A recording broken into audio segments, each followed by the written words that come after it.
Buenas noches, profesor. El tema a exponer es sobre la pobreza en el Perú. El Perú es un país con un importante potencial económico y social, pero que enfrenta grandes desafíos para alcanzar un desarrollo inclusivo y equitativo. Tenemos regiones donde tienen índices de pobreza de hasta un 45%. En el último dato del 2024 presentado por el INEI, donde Apurímac, Huancavelica y Puno son regiones con estos altos índices. La principal problemática radica en la persistencia y la concentración de la pobreza, especialmente en estas regiones antes mencionadas. Aproximadamente 1.8 millones de personas viven en pobreza extrema, lo que significa que ni siquiera pueden cubrir sus necesidades alimentarias mínimas. Este ensayo analiza la situación actual de la pobreza en el Perú, explorando sus causas, sus impactos y sus desafíos más urgentes.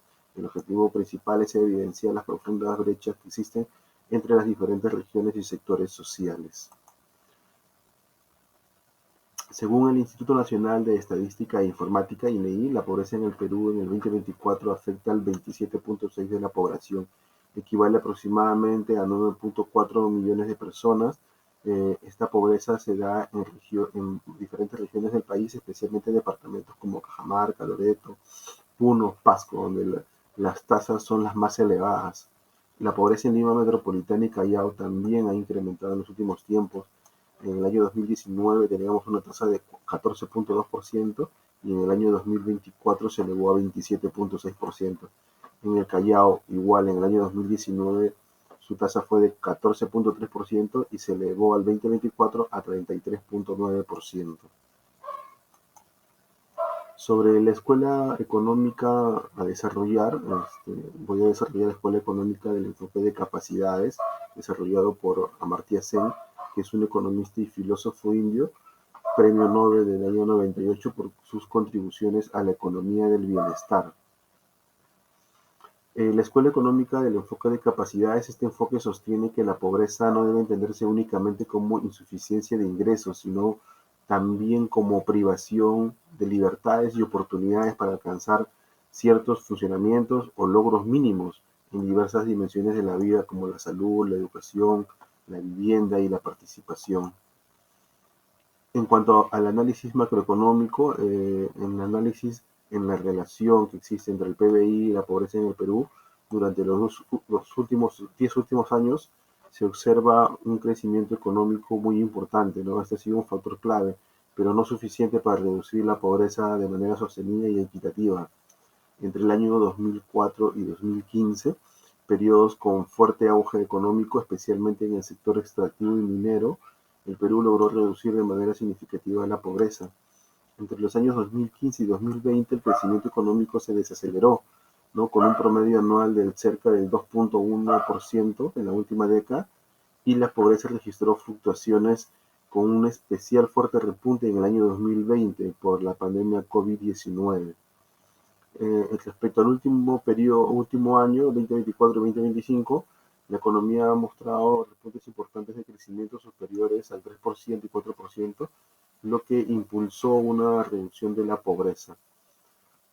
En cuanto al desempleo y la pobreza en el Perú, están estrechamente relacionados, ya que la falta de empleo adecuado limita significativamente la capacidad de los hogares para cubrir necesidades básicas, ¿no? Y mantiene a muchas familias en situación de pobreza. Respecto a la informalidad laboral y la pobreza, están relacionados fuertemente porque en el año 2025 el 71% de los trabajadores peruanos laboraban en la informalidad, lo que equivale a cerca de 12 millones de personas que no tienen acceso a beneficios laborales, estabilidad ni seguridad social. En el análisis microeconómico quiero desarrollar ciertos factores microeconómicos que perpetúan a las personas a la pobreza, ¿no? Uno, en la educación, ¿no? El bajo nivel de educación limita la capacidad para acceder a empleos mejor remunerados o a emprendimientos productivos. Las zonas rurales con menor acceso a educación, como el Amazonas, Puno, muestran índices más altos de pobreza. Respecto a la salud, es eficiente para muchas personas. Las enfermedades y la falta de acceso a servicios de salud reducen la capacidad productiva también de las personas, ¿no?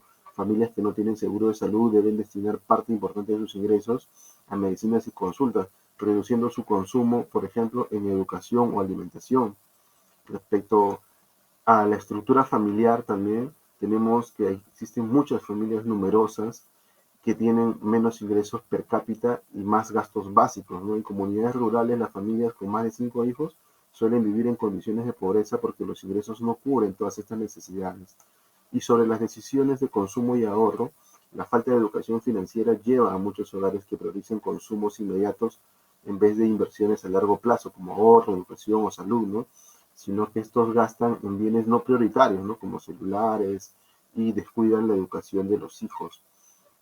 Asimismo, estos factores microeconómicos están relacionados a las características de los hogares, ¿no? Un hogar con un ingreso familiar insuficiente, con una estructura familiar amplia, con empleo informal, entonces va a hacer que éste se mantenga en la pobreza durante mucho tiempo, ¿no? Respecto a las conclusiones y recomendaciones finales, la pobreza en el Perú es un factor muy importante y es un problema estructural que a la larga se mantiene, no está afectando a muchas personas. Y en cuanto a la inseguridad, la alta informalidad laboral, la baja productividad limita el acceso a servicios esenciales y la desigualdad, ¿no?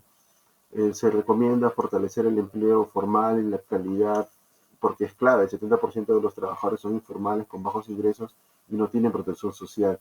Se debe dar incentivos tributarios y reducción de costos para la formalización de la micro y pequeña empresa, programas de capacitación técnica para las personas, fomento de inversión privada en agroindustria, turismo y manufactura ligera, que es lo que necesita más recursos humanos, ¿no?